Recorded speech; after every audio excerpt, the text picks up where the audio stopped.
প্রিয় ছাত্রছাত্রীরা, CC12 এর ইউনিট 3-তে আছে স্বাধীনতা পূর্ববর্তী বাংলা ছোট গল্প। তো এই ইউনিট থেকে তোমাদের নির্বাচিত 10টি গল্প পাঠ্য ছিল, কিন্তু ইতিমধ্যে লকডাউনের কারণে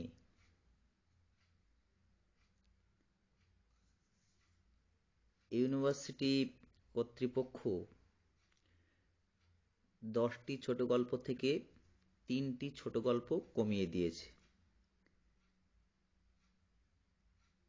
তাহলে পাঠ্য হিসাবে নির্বাচিত হয়েছে 7টি ছোট গল্প। তো ইতিমধ্যে তোমাদের 6টি গল্প পড়ানো হয়েছে, একটি ছোট গল্প বাকি আছে,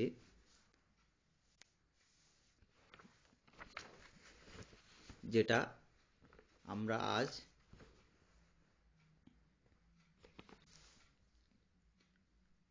পড়ব। তার বিষয়বস্তু সম্পর্কে জানব। গল্পটির নাম হলো চন্দ্র সূর্য যতদিন। এই একটি গল্পই পড়াতে বাকি আছে, যার লেখক জগদীশচন্দ্র গুপ্ত। গল্পটি হলো চন্দ্র সূর্য যতদিন। তো জগদীশচন্দ্র গুপ্তের একটা অনুপম অনবদ্য গল্প হলো এই চন্দ্র সূর্য যতদিন গল্পটি। গল্পটি মূলত অন্তর্দ্বন্দ্বে মুখর। মূলত গল্পটি নারী পুরুষের চরিত্রগত দ্বন্দ্ব বলা যেতে পারে। গল্পের মূল চরিত্র একটা নারী, যার নাম ক্ষণপ্রভা। এই ক্ষণপ্রভার হৃদয় আর্তির বেদনা এই চন্দ্র সূর্য যতদিন গল্পের প্রাণ বলা যায়। তো গল্পকার জগদীশচন্দ্র গুপ্ত এক অসম্ভব দক্ষতার সাথে, নিপুণতার সঙ্গে এই ক্ষণপ্রভার নারী মনস্তত্ত্বের নানা অনালোকিত বিভিন্ন দিককে উন্মোচন করে তুলে ধরেছেন এই ছোট গল্পটিতে। আর তার ফলে গল্পটি অত্যন্ত রসোত্তীর্ণ হয়ে উঠেছে বলা যেতে পারে।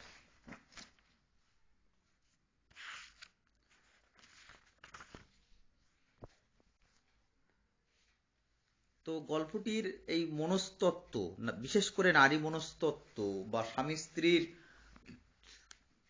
যে সম্পর্কের যে টানাপোড়েন, সেইটাকে তুলে ধরার জন্য আমরা প্রথমেই একটু চণ্ডীমঙ্গল কাব্যের, মুকুন্দ চক্রবর্তীর চণ্ডীমঙ্গল কাব্যের দিকে ফিরে তাকাবো, যেটা আমরা ইতিমধ্যে তোমরা ফার্স্ট সেমেস্টারে CC2 এর ইউনিট 3-তে পড়ে এসেছ চণ্ডীমঙ্গল কাব্য। সেখানে আমরা দেখি কালকেতু এবং ফুল্লরার জীবন। সেখানে আমরা দেখি ফুল্লরার 12 মাস্যা বলে একটা কাহিনী আছে, 12 মাসের দুঃখের কাহিনী। যে দুঃখের কাহিনী যাকে কেন্দ্র করে, সেটা হলো ষোড়শী কন্যা দেবী চণ্ডী, যিনি নাকি কালকেতুর ঘরে যার আবির্ভাব ঘটেছিল। যে ষোড়শী কন্যাকে দেখে ফুল্লরা ভেবেছিল যে তার স্বামী অর্থাৎ কালকেতু মনে হয় আবার দ্বিতীয় দ্বার গ্রহণ করেছেন, দ্বিতীয় বিবাহ করেছেন। আর এই ষোড়শী কন্যাকে ঘিরেই এই চণ্ডীমঙ্গল কাব্যে ফুল্লরার 12 মাসের দুঃখের কাহিনী উঠে এসেছে। ঠিক তেমনি একটি কাহিনী আমরা এই চন্দ্র সূর্য যতদিন গল্পে পেয়ে যাই।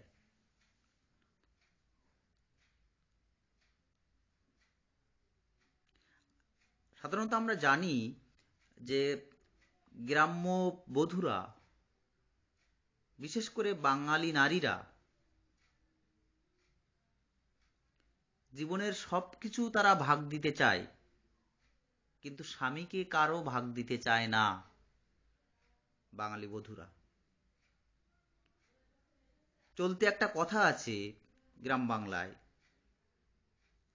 যেটা নারীদের মুখেই শোনা যায়, যে স্বামী যমকে দেব কিন্তু সতীনকে দেব না।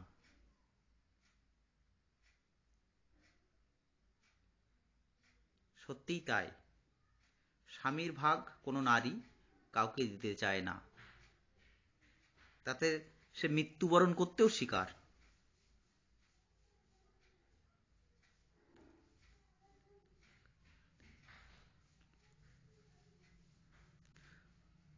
তো এই সতীন সম্পর্কে রসায়ন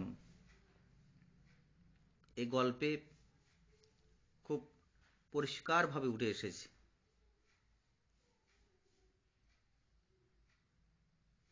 অর্থাৎ এক স্বামীকে কেন্দ্র করে দুই নারীর মনস্তাত্ত্বিক দ্বন্দ্ব এই চন্দ্র সূর্য যতদিন গল্পে ছায়া ফেলেছে।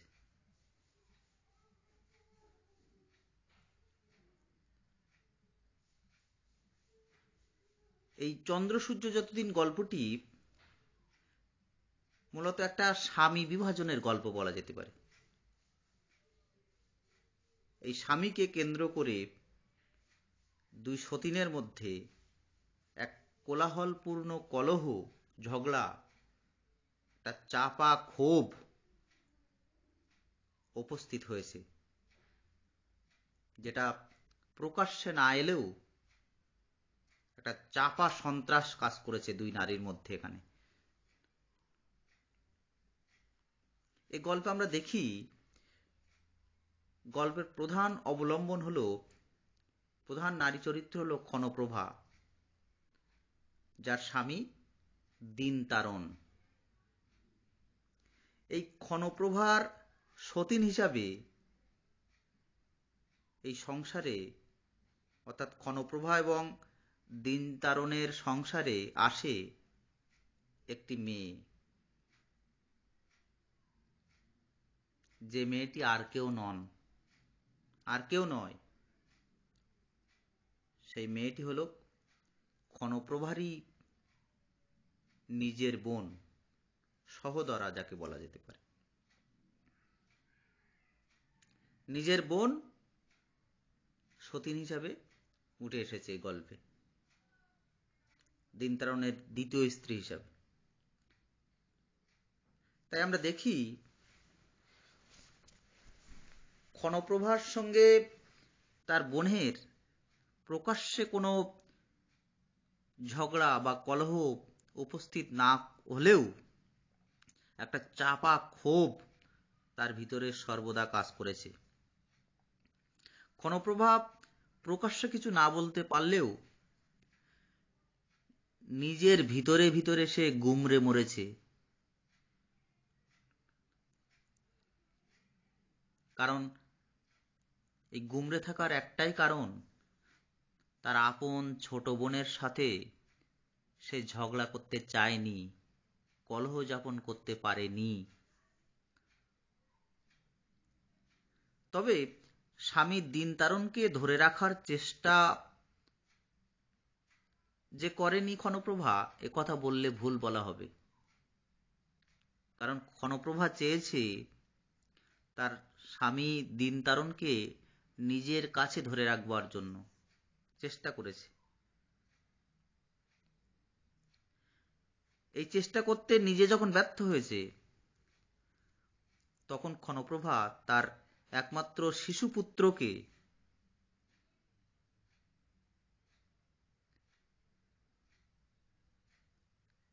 দিন তারণের কাছে ছুড়ে দিয়েছে। শিশুপুত্রকে হাতিয়ার হিসেবে ব্যবহার করেছে তার স্বামীকে কাছে পেতে।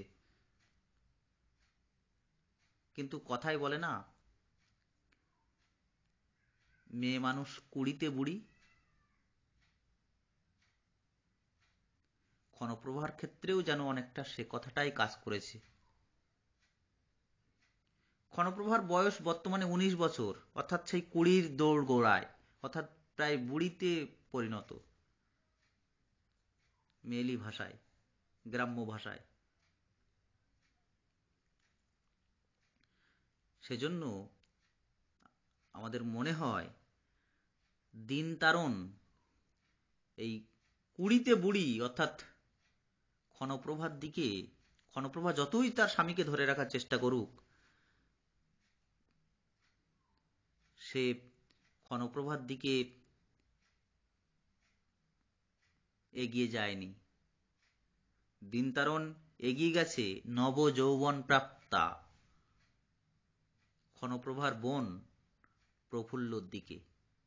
সে এগিয়ে গেছে কারণ তার নতুন যৌবন। তাই ক্ষণপ্রভার চেয়ে প্রফুল্লকে সে বেশি আকর্ষণীয় তার কাছে মনে হয়েছে। আসলে নতুনত্বের প্রতি মানুষের টান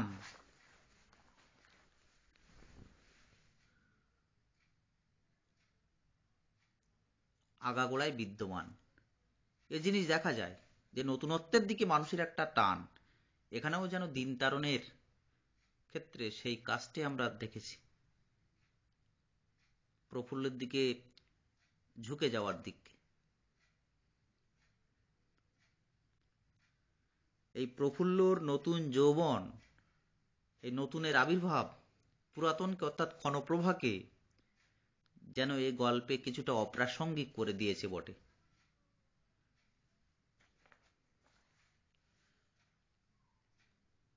সে যতই ক্ষণপ্রভা তার শিশুপুত্র অর্থাৎ যার নাম অঙ্কুর, সে অঙ্কুরকে এগিয়ে দিক, তাতেও দিন তারণের মন গলেনি।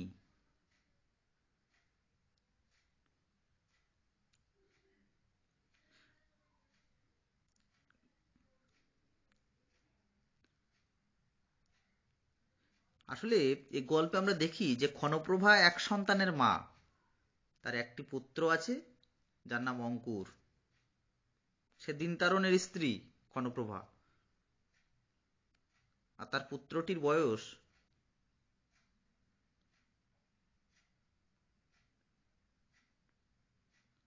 8 মাস মাত্র। আর ইতিমধ্যে সে যখন দ্বিতীয় দ্বার গ্রহণ করেছে, সে আর কাউকে নয়, তারই শালিকা অর্থাৎ ক্ষণপ্রভার বোন, যার নাম প্রফুল্ল। এই যে দ্বিতীয়বার বিবাহ করা, এটা দিন তারণের বংশে একটা নতুন জিনিস নয়। এটা বলা যেতে পারে ঐতিহ্যমণ্ডিত। এ ঐতিহ্য বরাবর হয়ে আসছে দিন তারণদের বংশে। এটা যেন এই দিন তারণদের বংশে প্রথা হয়ে দাঁড়িয়েছে দ্বিতীয়বার বিবাহ করা। কারণ দিন তারণের দুটো বিয়ে, তার পিতা জগৎ তারণের দুটো বিয়ে, তার পিতার পিতা অর্থাৎ দিন তারণের পিতামহ যার নাম রামতরণ, তারও এই গল্পে আমরা দেখি এদের প্রত্যেকেরই দুটি করে বিয়ে। এ থেকে আমরা বলতে পারি যে দিন তারণদের পরিবারে দুটি করে বিবাহ যেন একটা স্বাভাবিক ব্যাপার, আবশ্যিক হয়ে পড়ে।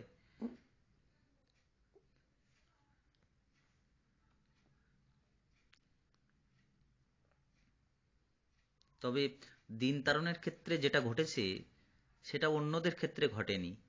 দিন তারণ তার নিজের শালিকাকে বিয়ে করেছে। অর্থাৎ ক্ষণপ্রভার আপন বোন।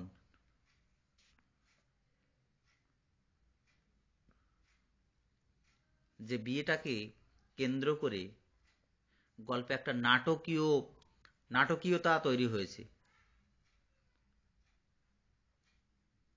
প্রফুল্ল চরিত্রটি কিন্তু নিষ্পাপ, এখানে এর চরিত্রে কোনো কালিমা নেই।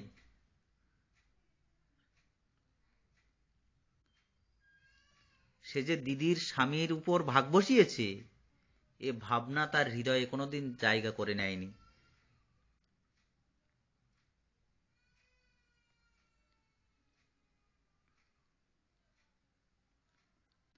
কারণ তাকে যে বয়সে দিনতারণ ঘরে তুলেছে বা বিয়ে করেছে, তখন সেই বয়সে, সেই অল্প বয়সে প্রফুল্লর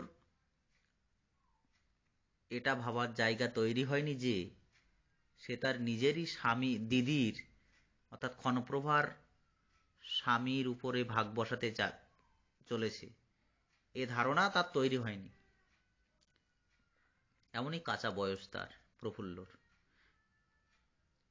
সে যদি জানতে পারত যে তার স্বামী, তার দিদির স্বামীর উপরে সে ভাগ বসাতে চাইছে, এই বোধ যদি তার থাকতো, তাহলে হয়তো সে এই বিয়ে করত না।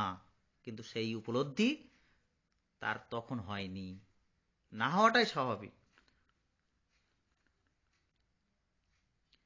অন্যদিকে ক্ষণপ্রভা চরিত্রটির দিকে যদি আমরা তাকাই, তাহলে দেখতে পাবো যে দ্বিতীয়বার বিবাহ করার পর তার চারিত্রিক বা হৃদয়গত একটা ছটফটানি, চঞ্চলতা আমরা সব সময় লক্ষ্য করেছি গল্পের প্রথম থেকে শেষ পর্যন্ত।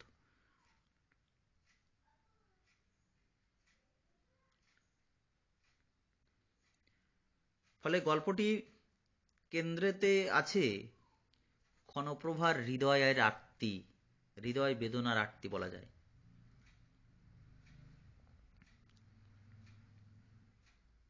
আসলে স্বামীর দ্বিতীয় স্ত্রী গ্রহণ, দ্বিতীয় দ্বার গ্রহণ, সে যতই আপন বোন হোক প্রথম স্ত্রীর, তা হলেও যন্ত্রণার পরিমাণ সামান্য হলেও কমে না। কারণ সে সতীন, আর কিছু নয়। তাই নিজের বোন হলেও সেখানে যন্ত্রণার পরিমাণ কোনো অংশে কম নেই। ক্ষণপ্রভার এই সীমাহীন মন বেদনা, মনোগত বেদনা, যন্ত্রণা গোটা গল্পটিকে করুণ রসে সিক্ত করে তুলেছে। ক্ষণপ্রভার এই হৃদয় বেদনার উপলব্ধিতে গল্পের অন্যান্য যে সকল চরিত্ররা আছে, তারা কিন্তু এই করুণ রসে সিক্ত করতে পারেনি। কারণ দিনতারণ আর প্রফুল্ল তারা সবসময় তাদের নব প্রেমে ব্যস্ত থেকেছে, মশগুল থেকেছে। তাই আমরা দেখি দিনতারণ তার নিজের ঔরসজাত পুত্রকে আদর করবার মতো সময়ও দিনতারণ পায়নি। আর ক্ষণপ্রভার মধ্যে যে আমরা একটা গভীর চাপা সন্ত্রাসের মতো একটা মানসিক দ্বন্দ্ব, জটিলতা, একটা অস্বস্তি যে ক্ষণপ্রভার মধ্যে সর্বদা ছিল, সেটা কিছুটা হলেও উপলব্ধি করতে পেরেছিল, দূর থেকে হলেও উপলব্ধি করতে পেরেছে ক্ষণপ্রভার সেই মানসিক যন্ত্রণাকে। সেটা হলো ক্ষণপ্রভার শাশুড়ি, দিনতারণের মা সুভদ্রা।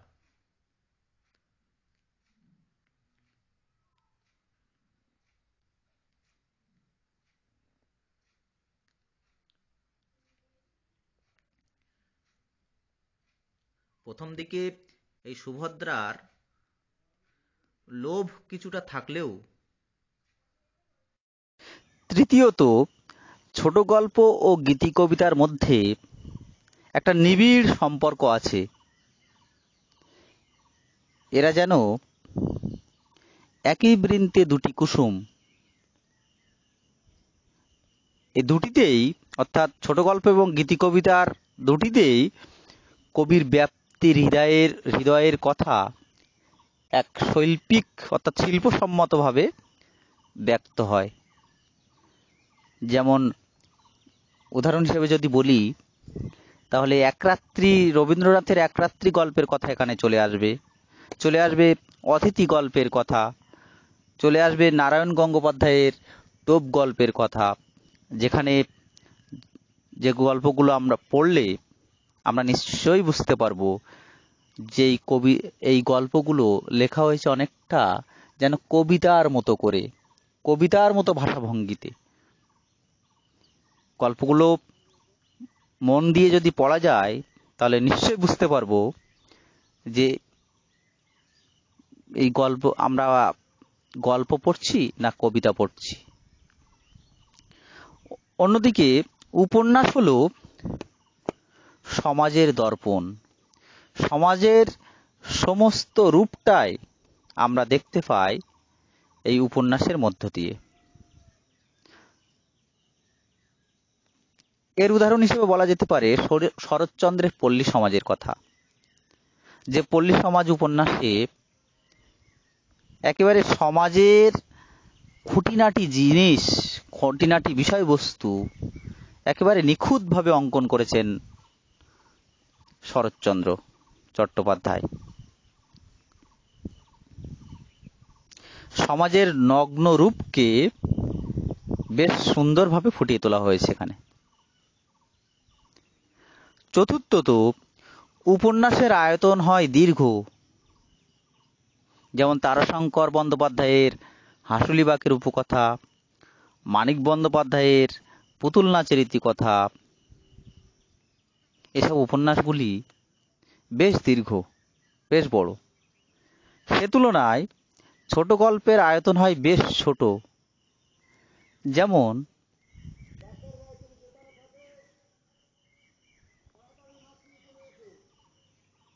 সমরেশ বসুর আদাব, রবীন্দ্রনাথের এক রাত্রি, এই গল্পগুলির আকার, আয়তন বেশ ছোট। পঞ্চমত, উপন্যাসের বিষয়বস্তু বিশাল প্রেক্ষাপটে বিস্তৃত। মানব জীবনের সমগ্র ঘটনাকে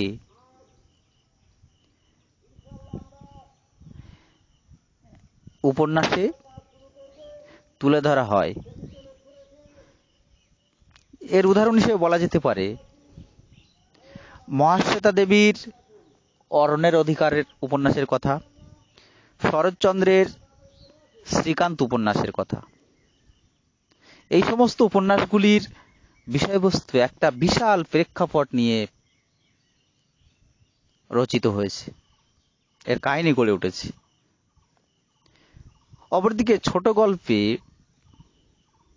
মানব জীবনের একটি মাত্র কাহিনী বা ঘটনাকে তুলে ধরা হয়।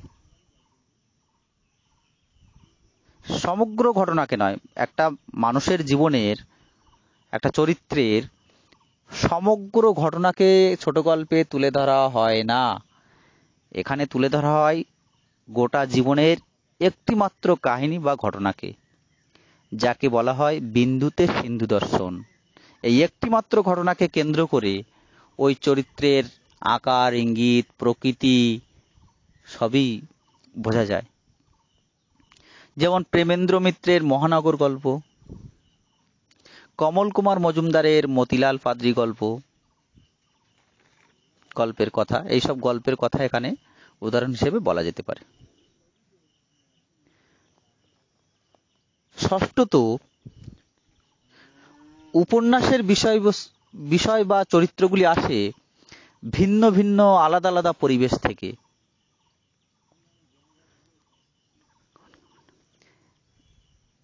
এবং তার ফলে উপন্যাসের প্রেক্ষাপট বেশ আকর্ষণীয় হয়ে ওঠে। এর উদাহরণ হিসেবে বলা যায় তারাশঙ্কর বন্দ্যোপাধ্যায়ের কবি উপন্যাসের কথা। কিন্তু ছোট গল্পে এই অবকাশ থাকে না, এই বৈশিষ্ট্য থাকে না। সপ্তমত, যে কোনো চরিত্রকে উপন্যাসের নায়ক করা যায় না। কতকগুলি নির্দিষ্ট বৈশিষ্ট্য চরিত্রকে নায়কোচিত করে তোলে। যেমন শরৎচন্দ্রের শ্রীকান্ত উপন্যাসের কথা বলা যেতে পারে। কিন্তু ছোট গল্পে এরকম কোনো সুনির্দিষ্ট সমস্যা বা নিয়ম রীতি নেই।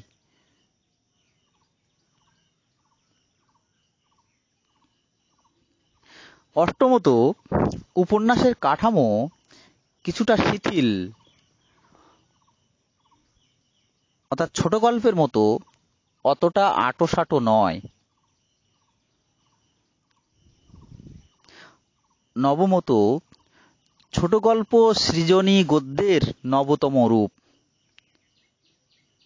অর্থাৎ উপন্যাসের পরেই এই শিল্পরূপের আবির্ভাব।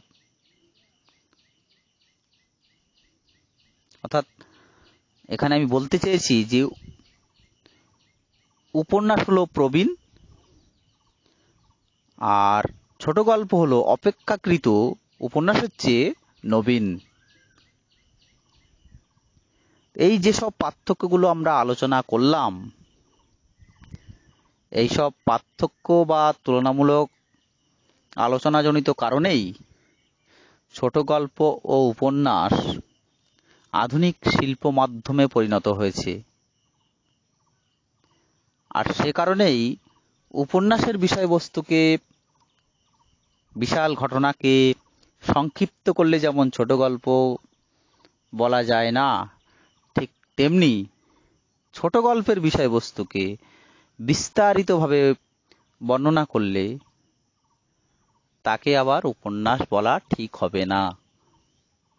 যাই হোক, আজকের আলোচনা এ পর্যন্তই।